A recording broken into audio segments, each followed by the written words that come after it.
યુગમૂર્તિ બાળ કેળવણીકાર સ્વગીજુભાઈ બધેકાના જન્મદિવસને ગુજરાત રાજ્યમાં બાળ વાર્તા દિન તરીકે ઉજવવાનું ઠરાવવામાં આવેલ છે, જેના ભાગરૂપે બ્લોક રિસોર્સ સેન્ટર ઓલપાડ દ્વારા તાલુકા કક્ષાની વાર્તા કથન તથા વાર્તા લેખન સ્પર્ધાનું આયોજન અત્રેના ભવન ખાતે કરવામાં આવ્યું હતું. તાલુકા કક્ષાની આ સ્પર્ધામાં ક્લસ્ટર કક્ષાએ વિજેતા બાળકોએ સહર્ષ ભાગ લીધો. બીઆરસી કોઓર્ડિનેટર બ્રિજેશ પટેલે ઉપસ્થિત સ્પર્ધક બાળકો તેમજ તેમના માર્ગદર્શક શિક્ષકોને કાર્યક્રમની રૂપરેખા આપીને શિક્ષણમાં વાર્તાના મહત્વ અંગે છણાવટ કરી હતી. સ્પર્ધાના અંતે નિર્ણાયકોએ પરિણામો ઘોષિત કર્યા હતા.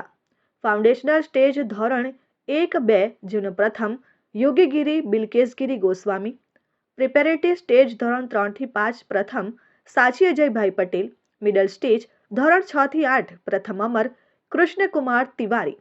જોકે વિજેતા બાળકોને ઉપસ્થિત મહાનુભાવોના હસ્તે રોકડ પુરસ્કાર સહિત પ્રમાણપત્ર એનાયત કરવામાં આવ્યા હતા. સ્પર્ધામાં નિર્ણાયક તરીકે રાકેશ મહેતા, ઈલા મહિડા, દીપ્તિ મહેસુરિયા, પ્રવીણા મોરકર પટેલ, ધર્મિષ્ઠા ભાટિયા, હિના પટેલ, વિજય પટેલ, દર્શના પટેલ તથા આકાશ પટેલે ઉત્કૃષ્ટ સેવા બજાવી હતી. Jignesh Thakor, RN news, Olpad.